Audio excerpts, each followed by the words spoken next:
দর্শক, একটা বিরাট ঘটনা ঘটে গিয়েছে। বিএনপি ঘটনা ঘটিয়েছে। বিএনপির কত বড় সাহস! আপনি আশ্চর্য হবেন। আসুন আমরা বিএনপির বিরুদ্ধে সবাই প্রতিবাদ করি। আমি অবাক হচ্ছি যে বিএনপি কোথায় নামছে, কি বলছে এগুলো। বিএনপি বলছে যে আগে বিচার সংস্কার, এইসব কথাই শুনতে চাই না। এর মানে বিচার সংস্কার, আওয়ামী লীগের বিচার সংস্কার, এগুলোর কথাই শুনতে চায় না। যেরকম মানে ধৃষ্টতার লিমিট আছে। এর আগে বলেছিল সালাউদ্দিন যে জুলাই আবেগ, এর কোনো আইনি ভিত্তি নাই, এটা সংবিধানে থাকতে পারে না। এখন আবার বলছে আগে বিচার ও সংস্কার তারপর নির্বাচন। এই কথা আর শুনতে চায় না বিএনপি। আপনি যদি শুনতে না চান, ডক্টর মঈন খান এই কথা বলেছেন, আপনি কানে আঙ্গুল দেন, আপনি এমনিতেই কানে কম শোনেন, আমরা জানি। আপনি কানে তুলা দেন না শুনতে চাইলে। এদেশের জনগণ হাজারো বার বলবে আগে বিচার সংস্কার তারপরে নির্বাচন। ওইভাবে বলবে না, বরং আমরা বলবো বিচার সংস্কার আইক নির্বাচন হতেই দিব না। কিছুদিন পর বলবে বিচার সংস্কারের আগে যারা নির্বাচন চাইবে ওদেরকে ধরে বাঁধতে হবে দড়ি দিয়ে। কিছুদিন পর বলবে এটা। এই যে কথা, মঈন খানের মতো একজন ভদ্রলোকের, আমার শিক্ষক সমতুল্য,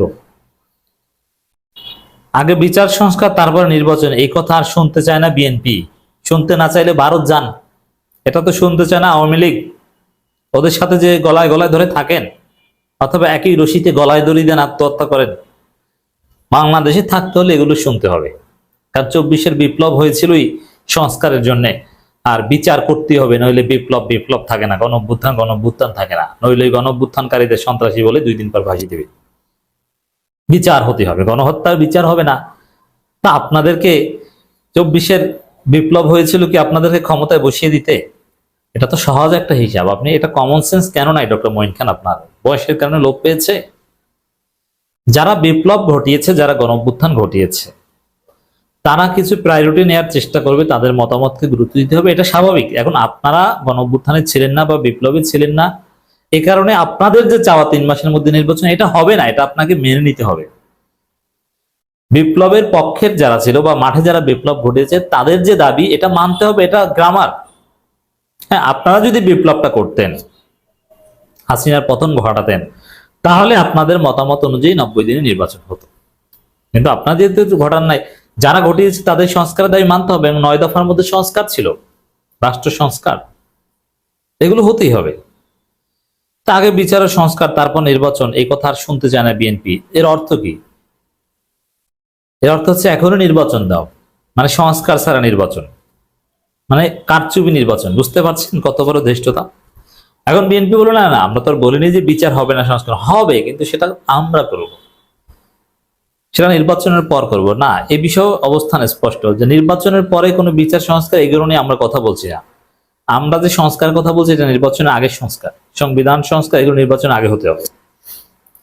অতএব এগুলো আপনারা শুনতে চান না, এর মানে আপনারা নির্বাচন চান না। আপনার এমনিতে বয়স হয়েছে, জীবদ্দশায় নির্বাচন দেখা লাগবে না। ফখরুলের জীবদ্দশায় নির্বাচন চোখে দেখা লাগবে না যদি এরকম ঘাটতারামি করেন। বরং শুভবুদ্ধির উদয় কি, যে ঠিক আছে বিচার হোক, আমরা সংস্কার চাই, তারপর নির্বাচন চাই। একটা নির্বাচন করে মরতে পারবেন, নইলে নির্বাচন চোখে দেখা লাগবে না। সালাউদ্দিন বলেছেন যে পিআর পদ্ধতি কিছুতেই মানবে না বিএনপি। আমি বলেছি কিছুতেই বাংলাদেশে নির্বাচন হবে না, ওটা সমাধানের আগে। মানা বলতে পুরোপুরি মেনে নিতে হবে এটা জরুরি না। আলাপ আলোচনার ভিত্তিতে একটা কনক্লুশনে পৌঁছতে হবে। আপনি 50%, 80%, 70% আসনে পিআর হবে বা না কি হবে, বা পিআর এর মধ্যেও বিভিন্ন কন্ডিশন টার্মস ঢুকতে পারে।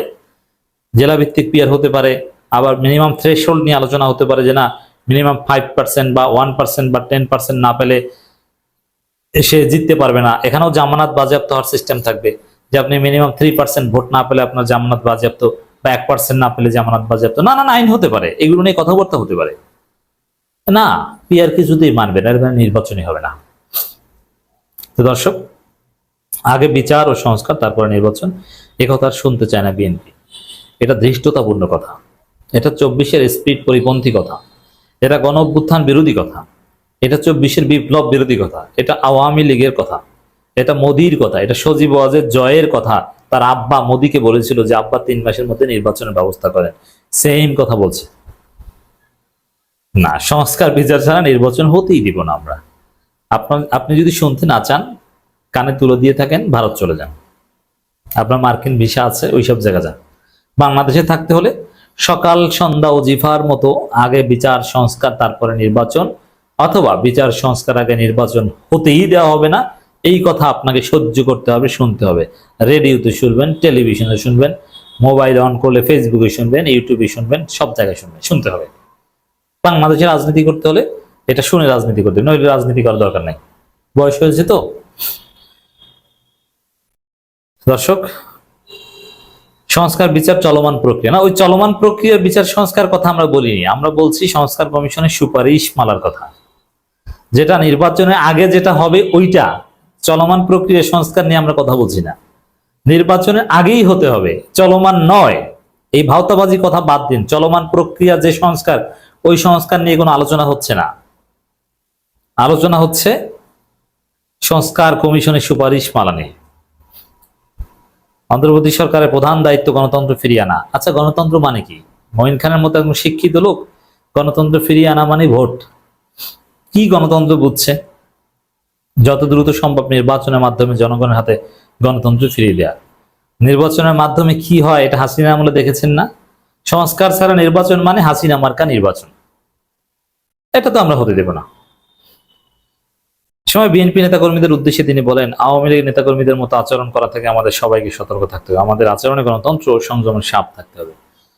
থাকতে হবে কথা বলছেন, কিন্তু যে আকাম করছে যে এগুলো একদম সহ্য করা যায় না, বিএনপির লোকজন, যুব দলের নেতারা আপনারা যে রক কাটছেন গুলি করে হত্যা করার পর, এগুলো হতে পারে না, এগুলো বন্ধ করেন। এভাবে স্পষ্টভাবে দায় স্বীকার করে বলেন, না, স্বীকার তো করছেন না যে আওয়ামী লীগের মতো আচরণ করা যাবে না, করছে যে সেটা আগে বলে তারপরে বলেন। স্বীকার করতে হবে, এইসব ধানাই ফানাই চলবে না। ডক্টর মঈন খান অত্যন্ত ভদ্র, মার্জিত, উঁচু মাপের একজন ব্যক্তিত্ব। তার প্রতি আমাদের অন্যান্য যে কোনো বিএনপি নেতার চাইতে স্পেশাল রেসপেক্ট। তার সমালোচনা করব, যুক্তি খণ্ডন করব, কিন্তু ডক্টর মঈন খানকে আমি স্যার বলি, শ্রদ্ধ স্যার। মির্জা ফখরুলকে গালি দেওয়ার মতো উপাদান আছে, সালাউদ্দিনকে সকাল সন্ধ্যা গালি দেওয়ার মতো উপাদান আছে, এমনকি তারেক রহমানের বিরুদ্ধেও পাওয়া যায়। কিন্তু ডক্টর মঈন খান সালাউদ্দিন, তারেক কিংবা ফখরুলের মতো নয়, রিজভির মতো নয়, দুদুর মতো নয়। ডক্টর মঈন খান আমাদের টিচার, আমাদের স্যার, আমাদের শ্রদ্ধেয় ব্যক্তিত্ব। তার জীবন মোটামুটি নিষ্কলুষ পলিটিক্যালি। তারপরে বিএনপি করলে ভালো থাকা যায় না, আমরা জানি, উল্টাপাল্টা কিছু কথা বলতে হয়, এই জন্য আপনার সমালোচনা করছি। কিন্তু বিএনপির যে কোনো নেতাদের চাইতে শ্রদ্ধেয় ডক্টর মঈন খানের প্রতি আমাদের শ্রদ্ধা আছে এবং থাকবে।